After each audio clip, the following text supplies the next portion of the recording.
all of these places have been in service for years. What's going on? Mm-hmm. And I'm not trying to step on anyone's toes, but I'm just being honest. What is going on? Why is this issue not handled? Do you know what people say? What do they say? They say, well, it's because homeless people don't want the help. That if they want it to be better, then that's they... That's not true. It's going to be a really neat behind the scenes. And I was like, oh my gosh, this is so weird. Because something always magical happens. Wait, what? Did you just make that up? Hey, it's Meredith for Real, the Curious Introvert. Listen each week as I talk with someone new. The topics are as ADD as I am, but they'll inspire you to stay curious and grow. Big thanks to our location sponsor, the UWF Historical Trust. Hey, Curiositors, it's me, Meredith. It's said that every town has a Skid Row. It's just a matter of how visible it is to the public. One of the things that I noticed when I first moved from Nebraska to Pensacola, Florida, was the number of panhandlers and homeless people here. And as you'll hear in this episode, the problem has not improved, and a tent community of about 100 people have taken up residence under the Interstate Bridge downtown. This feels like one of those topics we all go round and round on, shrug our shoulders about, and then go back to our comfortable homes with no more progress made. My goal with this episode, and the whole podcast really, is to give you perspective you might otherwise not be able to find because your busy life and the algorithm don't allow it. My goal is to give you access to different vantage points of the human experience so that you can uphold compassion and lead with humanity. My hope is whether you're a Pensacolian or an earthling somewhere else, you gain perspective as an asset to whatever action you decide to take on this topic. If you are in Pensacola, though, I encourage you to email our mayor. The email's in the episode description. Let him know that you want There Is Hope Rehabilitation Living Facility as a part of the solution to Pensacola's homelessness problem. This is a great chat, and the interview really heats up around minute 13, so if you have to pause and come back, make sure you do come back, because in the bottom half of our chat, Caleb opens up about unlikely obstacles and why his 200-person capacity center is still sitting empty. And by the way, if you're new here, welcome. I started this podcast in 2019 as a project to inspire people to choose curiosity over judgment. Each guest brings a personal development opportunity along with their story so you can stay curious and grow. There's no particular order in which you have to listen to episodes, so just, have a look around and hit play on whatever grabs your attention. And if you've been with me a while, you are my people. There are a jillion podcasts out there, so the fact that you hit play on this one means so much. I'd really love to get your feedback on specific episodes and what you want to hear more of in my next monthly Zoom Room Mingle. It's a 45-minute virtual socializing event with me and other listeners. So save your spot by clicking the link in the show notes or on my Instagram bio, which is Meredith for Real. All right, everyone, enjoy the show. A big question being asked here is, what is the solution to Pensacola's homelessness problem? Is it possible to lift oneself out of homelessness? Do the homeless want the help? And ultimately, what does it take to help hundreds of people transition out of homelessness? We're going to hear about all of this from my next guest. He grew up in poverty and spent nearly a decade struggling with severe addiction and homelessness in his hometown of Pensacola, Florida. You're going to hear his journey and what he's doing to help others have their own turnaround story. Unwaveringly committed, remarkably persistent, community Superman, Caleb Houston. Hello.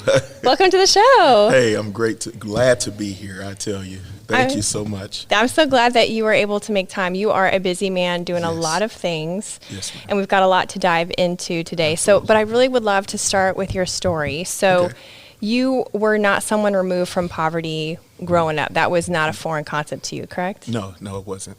Growing up, we struggled quite a bit, man. My dad worked full-time. My mother gave a lot of blood at serologicals at Baptist Hospital, actually, to feed us most nights.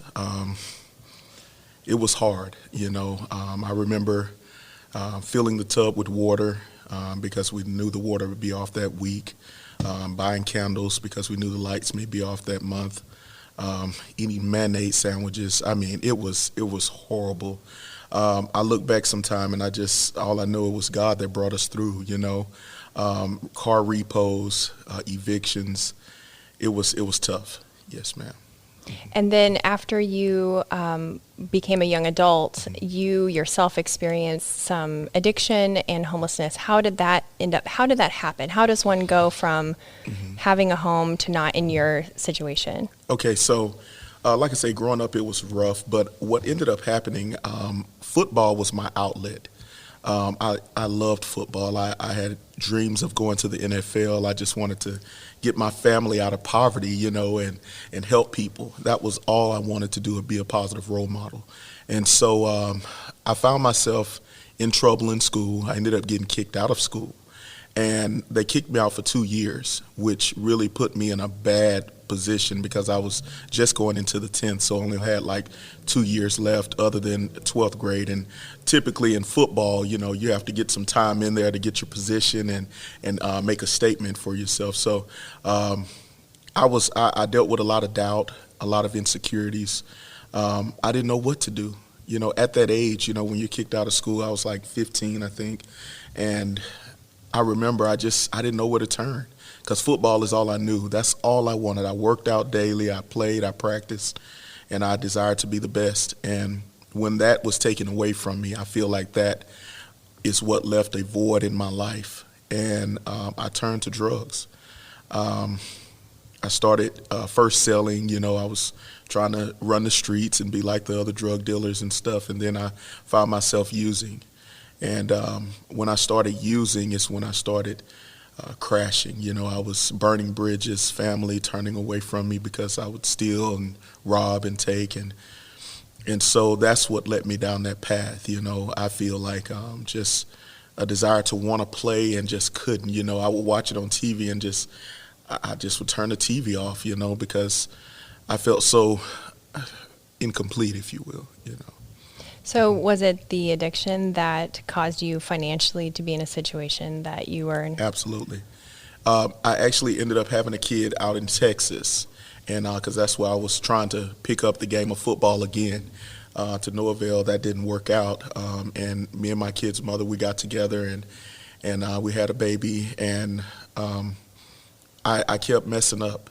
I kept trying to get it together, kept trying to work a job and, support my family, but the addiction was too strong at the time. I prayed, and I just feel like that was a process that I had to go through, and to this day, it's almost bittersweet because while it was devastating going through that, I still feel like it produced something. I'm a hold up before I go into what it produced. Yes. Okay. Yes. So you experienced homelessness in Texas, Houston, right? Yes, ma'am. And then Pensacola. Can you compare those two experiences or the two populations just for our audience members to get a feel for the specificities of a homeless population city to city? Yes. Okay. So as we know, Texas is a much bigger state than Florida, I take it. And so there's a lot of more resources. I know for sure at that time, almost everywhere you turn, there was something there to help you, shelters that you didn't have to wait a week or two to get in. You could go right in and they'll house you and you showers available, food and all that good stuff. And I feel like that's what's kind of lacking in Pensacola, specifically speaking. There's a lack of resources. And some that are available are most times full. It's too many people there. And then some have such a process, to get into. And so that's what causes, I feel, a lot of people from really getting on the path they really need to get on. And I feel like that's why I'm in the position I'm in now. It's because I've seen the ins and outs of shelters and organizations and places where you are to get assistance. And when I see in Texas, it was, oh my goodness, they are hands-on. And I love my city, don't get me wrong. I love Yeah. Pensacola, but truth be told, we need more resources like this, readily available. And then there's some that people don't know about because they're not out there, advertising or really getting into the communities and engaging the people. And so that's what There Is Hope in Huts for Our Friends does. We go, well, I'm getting ahead of myself again. It's I'm sorry. okay, Caleb. It's okay. No, sorry. I love that perspective. Absolutely. Yeah, there's so much to unpack here. Homelessness is such a complicated problem. There's It not is. one solution. Resources is definitely a part of the solution. So let's wind it back even Okay. a little bit, one more step, and Okay. talk to me about what have you observed as the cause of homelessness here in our town in Pensacola, Florida?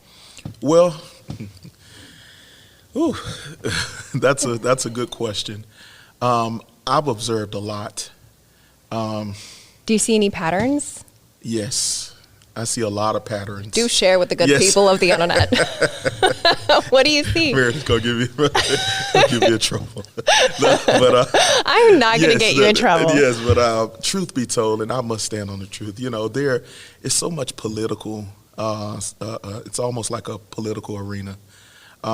Wait, as a cause of homelessness? No, just the issue not being resolved. Right. There's a lot of reasons why homelessness happens, and I'll give you a few. Some people are expedited here from charges they caught years ago or violation of probation. They're trying to live their lives, and they end up running into a tough time, and they end up getting back down here, and they don't have anywhere to go, Okay. or they don't have family that's willing to help them get back home, and they end up homeless. And so then you have individuals who lost loved ones, wives and husbands, and they kind of lost any desire to be responsible, if you will. And there's so many reasons why people end up in homelessness. And I know for myself, even with drug addiction, I was never raised in the drug life. My parents didn't sell drugs. I didn't know what it was about, but it happened, and sometimes things happen. And so while there are some people who look at homeless individuals and say, well, they're lazy, they want to be in that position, that's not true. That's not true at all. There are a lot of people that life happens, and it can really take you down a path you never expected. And so there's some people who are one paycheck away from being homeless. And so there are different levels of homelessness as well. Okay, let's talk about that. Okay. Because I think you hit on something really important, and that's when you said, people think homeless people are lazy.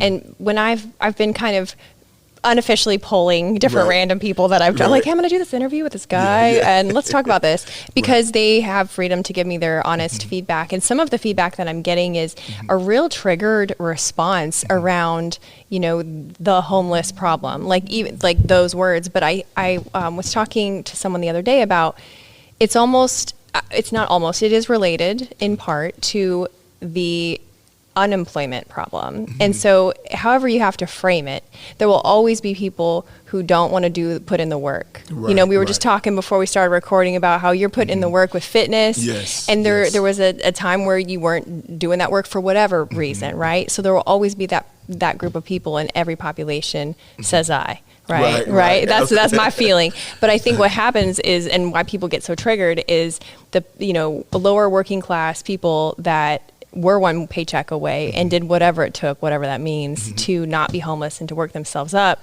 They kind of have this emotional, visceral reaction to let's help the homeless, and they see handout means Right, help, right. and homeless means lazy. So there's these unofficial terms, unofficial definitions around these words. And so I would love to shed light on the nuances that exist within those. Okay. And now I've talked so much, I forgot my No, original you- question, so I'm fired. You're okay. I got it. So when you deal with individuals who are in that mind frame, what I try to explain to them is that when you have individuals who are in a homeless state of being, there being a lack of resources can contribute to them staying in that position. Not only a lack of resources, but the lack of empathy, the lack of care, love, genuine desire to help. And one of my slogans I live by is, we're not here to give a handout, we're here to give a hand up. And so individuals that come into the facility, for example, they don't just come and get showers, food, and hygiene products and clothes and stuff, but they have to volunteer. They have to attend the classes. They have to give something to get something, because at the end of the day, nothing's free, and we realize that that's part of the process. So I utilize systems that I feel were effective for me, to help me now obtain almost 11 years clean from drug addiction. And so I feel like these are very effective methods, that are really needed in our community and in facilities. A lot of people that talk about homelessness and talk about drug addiction have never been there before. And sometimes they can give an opinion from just an opinion, But can you say that louder Yeah, for the people in the back? I don't think they heard you. Absolutely. So, it is the facts. I kid you not. It is the facts. That's why I love your perspective, because it comes from a place of personal experience, Yes. not a place of imagination. And we need imagination and experience to work together. Absolutely. So we were talking about the different types of homelessness, and that's where I got off and I derailed myself. And you so gracefully brought me back. Yes, So welcome to the new host of our show, folks, Caleb Houston. But so some people are on the brink of homeless, one paycheck away. Yes. If they have to take unpaid sick time, it's over. Yeah. What are some other layers of homelessness? Hey everyone, just a quick interruption to show gratitude to our sponsors and give you some special deals. The UWF Historical Trust. We shoot the show at the Museum of Commerce and the Pensacola Museum of History. And it's not just an amazing step back into the 18 and 1900s, but it's an event space too. And because they love creative collaborations and have spaces for all party sizes, they're pretty much the perfect venue to make your event stand out. So if you need a unique space in downtown Pensacola, take a look at historicpensacola.org. And if you want to tour one of the 12 museums, get your tickets in person so you can show the agent one of my emails and get $2 off an adult ticket. Get emails by texting REAL to 66866. It seems like no one can agree on anything nowadays, but I have found the unifier to unite us all. Mosquitoes suck. Mine were so bad, they were in my car. Have you ever tried to swat a mosquito while driving? Not advised. Insect has been great because they guarantee their work and pollinator care is always top of mind. If you live in the Florida Panhandle or the Gulf Coast of Alabama, give them a call, ensec.net. Now back to the show. Some other layers of homelessness is just people that are sleeping from couch to couch. There are some that are in school or like I've had information given to me of individuals who have done a count on those that are homeless in Escambia County. There are way more people than what they've accounted for here locally that are homeless. And there are some that just, are in a state where they're stuck. They don't know which way to turn. You've turned to this one and they talk about you behind your back, or you turn to this one and they put your business out there. So, there lies the understanding that we really need more effective resources, more people who care, more people who are not in this just to get money or to get funding or, as we know, and I say it all the time, our services are free. Are completely free. We have right now building a full rehabilitation facility, and I've done the research, and the cheapest place to go is $14,000 per person. And who has $14,000, And I ask myself, are these people really concerned about helping? You see what I'm saying? And that's where I think the difference is in what we're trying to provide in the community. And like I said, it's just like a mother to a woman who has never had children.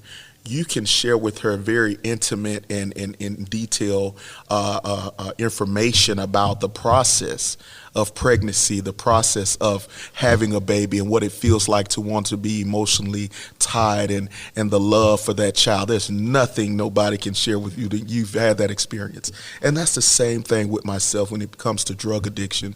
And I think that's where a lot of the city and county, some others that are in there that miss that point. There are some that are reaching for the funding, and they're reaching for the platform and the position and the power, if you will. But where is the passion? You know what I mean? Where is that genuine understanding of what this individual is going through? I'm not just trying to put you somewhere and put your name down and give you a number and say, hey, get better and, hey, get on your feet. No. How are you doing, sir, ma'am? Let's talk. Tell me what's really going on. Let's spend some time, and people that meet me, they say, man, you're so approachable. I would think you would be one of these guys and I'm not that way. I hate people like that. Not that I hate people, but that way about people where they heady and high-minded, your chest out, and you're, no, because tomorrow is not promised, and at the end of the day, we got to show love. Absolutely. Yes, I agree.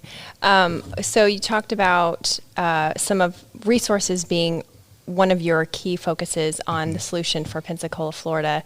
I also see the housing, and I say affordable housing, but I'm talking about you make $35,000 or less affordable. I'm not talking about the affordable housing threshold of like $12,000 a year in order to be eligible for services. Yep. If you're making $12,000 a year less, you're already in a bad spot. Yes. I'm talking about the people who are kind of on that brink. Maybe they're couch surfing, like you said. Maybe they're one paycheck away. And that's just my 2 cents. Do you have other insights into the puzzle pieces that might help to support more people transitioning out of homelessness in our town? Absolutely. I think there needs to be more transparency with the entities that have been set up, such as the task force here locally. I don't know how all that came together, to be honest with you. I was very hesitant to even think about joining because of some things that I've gained knowledge of. And it really takes honesty. What kind of transparency? I'm not really that familiar with how the agencies work, other than I know they have a lot of rules, and that's all I'm aware of. Yes. Okay, so one of the things is that they say that you have to be, I think, about 5 years of service before you can qualify for certain funding. This is who's they? This is like the city or the government funding, federal funding, things of that nature. Some grants, it's set up that way. And from what they've told me and what I've seen in research is that homelessness has tripled since the 90s. It has, if you look around, there's homeless people everywhere here. They're everywhere you go, under the bridge, at the store, abandoned buildings. They're everywhere, on the side of the road. And my question is that if these entities have been in place this long, Waterfront Mission, Salvation Army, Loaves and Fishes, Heavenly Blessings, REAP, Teen Challenge, Pathway for Change, all of these places have been in service for years. What's going on? And I'm not trying to step on anyone's toes, but I'm just being honest. What is going on? Why is this issue not handled? Do you know what people say? What do they say? They say, well, it's because homeless people don't want the help. That if they want it to be better, then that's they. Not true. Yeah, that's not well, true talk to me about why that's not true. Okay, so what it is that some of these places, and I forgot Opening Doors as well.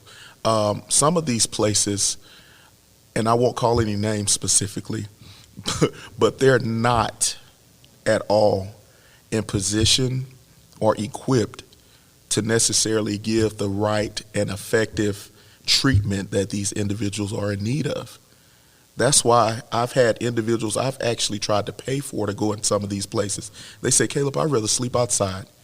And to me, that speaks volumes as it pertains to the issue that we're dealing with, trying to put all the pieces together and deal with this issue of homelessness.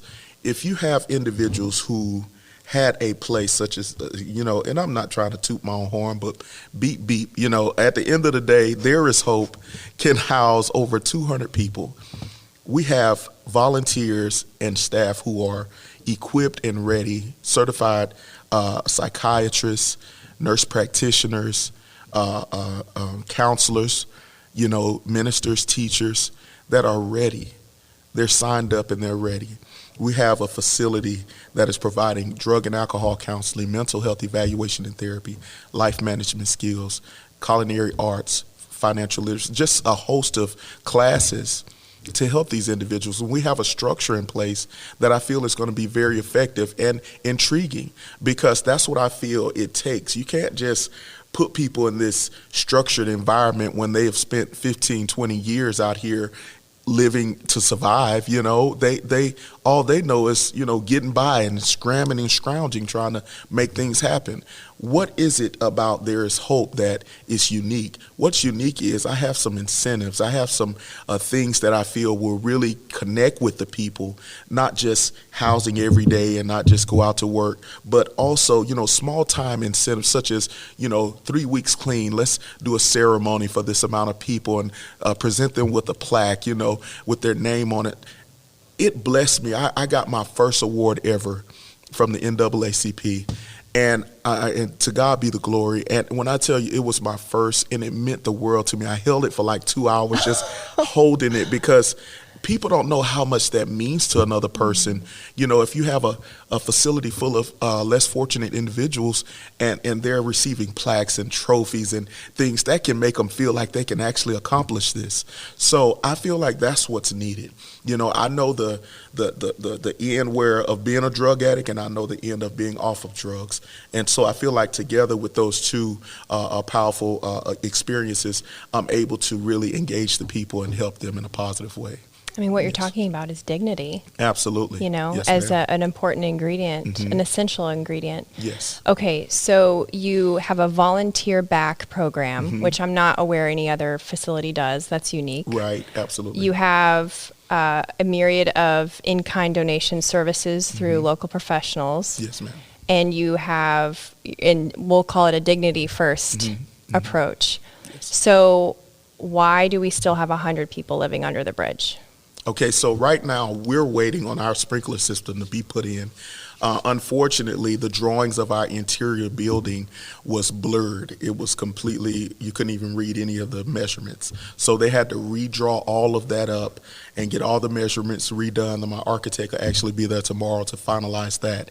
And then they can apply for the permits, and the sprinkler system company can move forward with designing the sprinkler system. That building never had one. And to me, it was a parole and probation office. What? Yes, for years. Okay, wait. When did that close? Yes, that closed a few years back. Okay, I'm few, not sure. like 4? Might possibly. Okay. Yeah.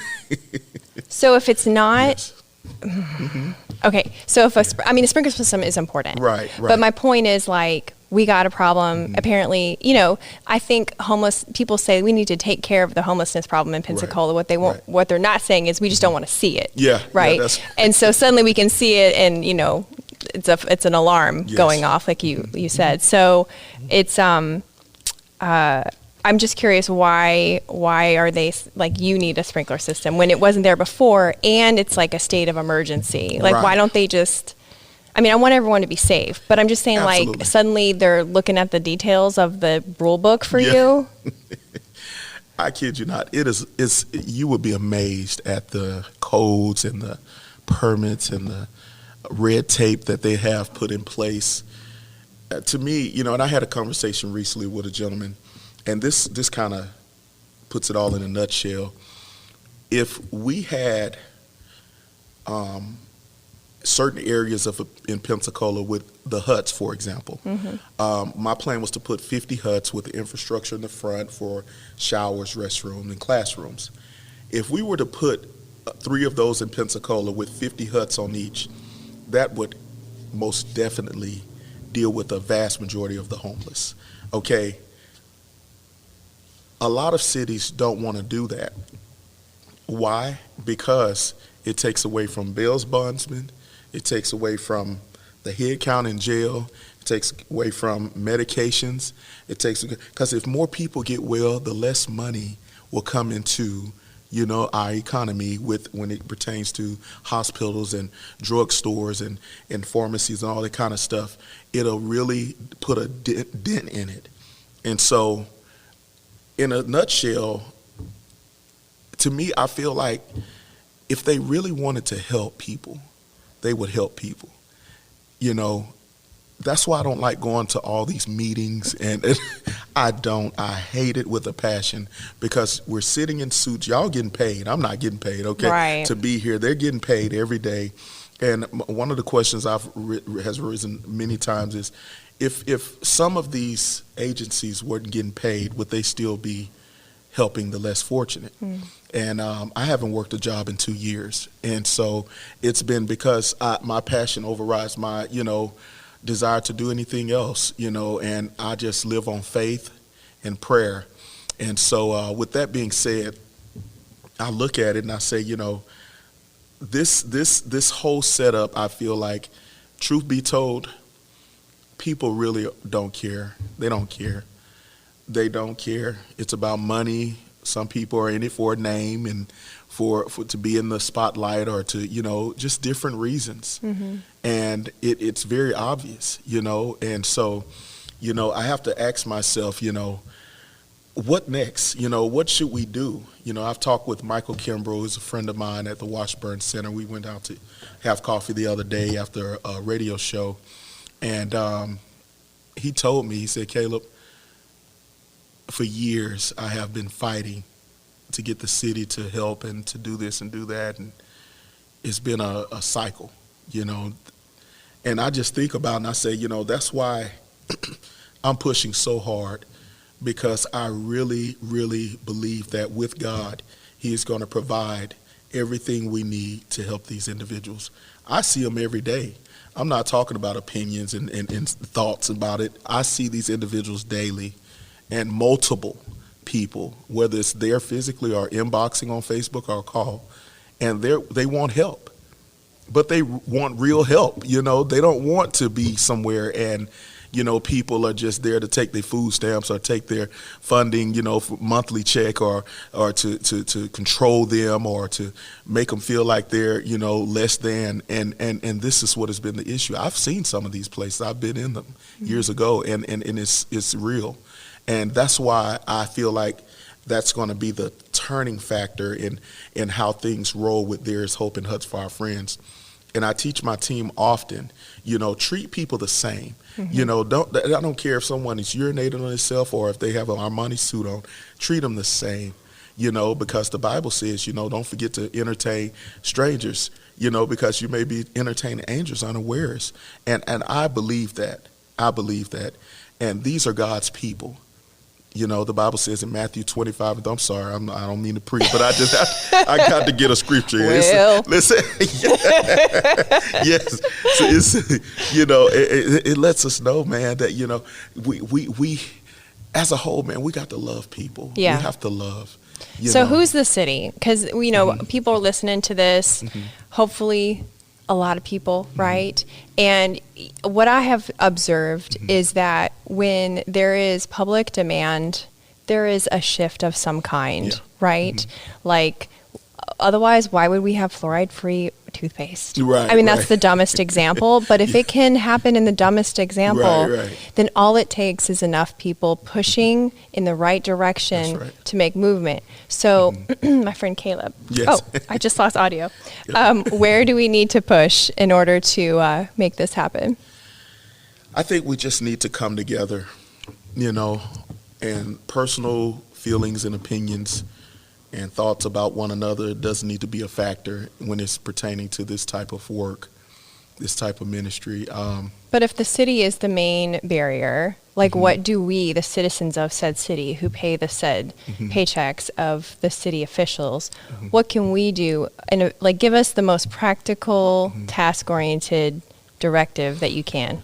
Well, I think it starts with, taking a stand, us coming together as a people in the community, meeting and talking about these issues, not only just talking about them, but doing something about it, whether it's coming to There Is Hope, and volunteering and let's putting together a strategy, that we're able to implement in our community and let the city officials know that, hey, we're not standing for it. All of this money has come into our city. I think it's $6.5 million to deal with homelessness. The first $3.5 million was already given to the task force. The task force, within 2 months, the money was gone. If you ask me of any results or any pictures, any type of information I could share with you today, truthfully, I can't. I've looked, I've sought, I've heard several people say, well, they paid a rent over here, they've done this. But where are the big results? This is $3.5 million, okay? And we still have people that's coming to a facility that has no funding and has no resources other than the community that has been donating. They're still coming to our facility. Why is that? You know, this money has been, and now the task force wants another $3 million to build a gated community that I showed them earlier this year. Yes, ma'am. I laid the whole format before them, opening doors, and I showed them exactly what we were going to do with the huts. Oh, there's $3 million available. Hey, let's take Caleb's idea and let's go out here and start a gated community and use pallet houses that is originated in Portland, which let's take our funding locally and let's go spend it out there and make them richer. You know, how wise is that, huh? So I feel like all around the board, you know, and then this gated community is supposed to house 20 or 30 women. You want $3 million to house 20 or 30 women. You know, there's a lot of political stuff going on, and it's sad because, you know, I've showed the city this idea that I started back in January. I showed them the whole infrastructure, gave them details, and my pastor told me, Caleb, be ready. You know, somebody will take your stuff. Take your stuff and run with it, man. And make it more expensive, apparently. Yeah. So that's really interesting. Well, would you let us know when the next city council meeting is or anything so that because my audience, they are fantastic. They're curious, they're action oriented, they care about people, and politically they describe themselves as over it, right? Yes. So we ain't attached. So I'm afraid that we are out of time, which is so tragic, but would you let people know how they can stay in touch with your progress on social media? Absolutely. You can reach us at Caleb Houston on Facebook, CalebHouston, or our website at hutsforourfriends.com. You can also call us at 850-706-0324, or you can hit us up on Huts for Our Friends volunteer page on Facebook. We'd love to have you. That's awesome. Thank you so much, Caleb. Thank you for having me. That's a wrap. Thanks for listening. Remember to email the mayor and let him know you support There Is Hope as a solution to Pensacola's homelessness problem. The email is in the episode description. And if you liked this episode, you'll also like the one about the former meth addict who became a celebrity photographer. It's episode 46. He had a totally different approach to sobriety, but he's someone also helping others in the Florida Panhandle community. Stay tuned next week when I talk with a world-traveling food truck owner on how food connects us all. Talk to you next week.